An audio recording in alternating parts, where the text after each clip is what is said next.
My name is Dr. Robinson. I am an opioid addiction doctor at suboxoneclinics.com. Suboxone Clinics is one of the biggest opioid addiction clinics in the United States. Let's talk about addressing polysubstance use in Suboxone treatment. Addressing polysubstance use in Suboxone treatment requires a comprehensive and individualized approach that takes into account the unique needs and challenges of each patient. Polysubstance use, which involves the concurrent misuse of multiple substances, can complicate the recovery process and increase the risk of relapse. Here are some strategies that can be employed to address polysubstance use within the context of Suboxone treatment. Comprehensive assessment. Begin by conducting a thorough assessment to understand the extent and types of substances being used.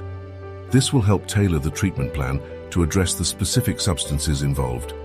Medical stabilization. Suboxone, buprenorphine naloxone, is commonly used to treat opioid dependence. Ensure that the patient is stabilized on an appropriate Suboxone dose to manage opioid cravings and withdrawal symptoms. Integrated treatment. Recognize that addressing polysubstance use may require multiple forms of treatment. This could involve not only medication-assisted treatment, MAT, with Suboxone, but also behavioral therapies, counseling, and support groups. Individualized care. Develop a personalized treatment plan that addresses the patient's unique polysubstance use patterns, medical history, mental health needs, and social circumstances. Counseling and behavioral therapies, cognitive behavioral therapy, CBT, motivational interviewing, and contingency management are effective approaches to address substance use disorders. These therapies can help patients develop coping strategies, enhance motivation for change, and manage triggers. Screening for other substances. Regularly screen for the use of other substances, both legal and illegal. This can help monitor progress and identify any emerging issues. Collaboration. Foster collaboration between the Suboxone treatment provider and other healthcare professionals, such as mental health specialists, addiction counselors, and primary care physicians. A multidisciplinary team can provide more comprehensive care. Harm reduction. Educate patients about harm reduction principles to minimize the negative consequences of substance use. This could involve safer use practices, overdose prevention, and access to clean needles if injection is involved. Support network.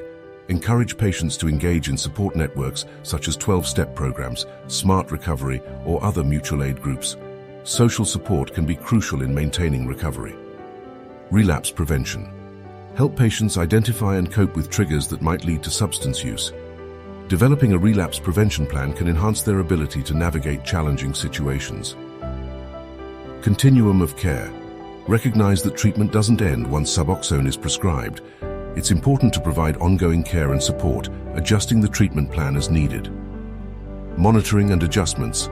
Regularly review the treatment plan and its effectiveness.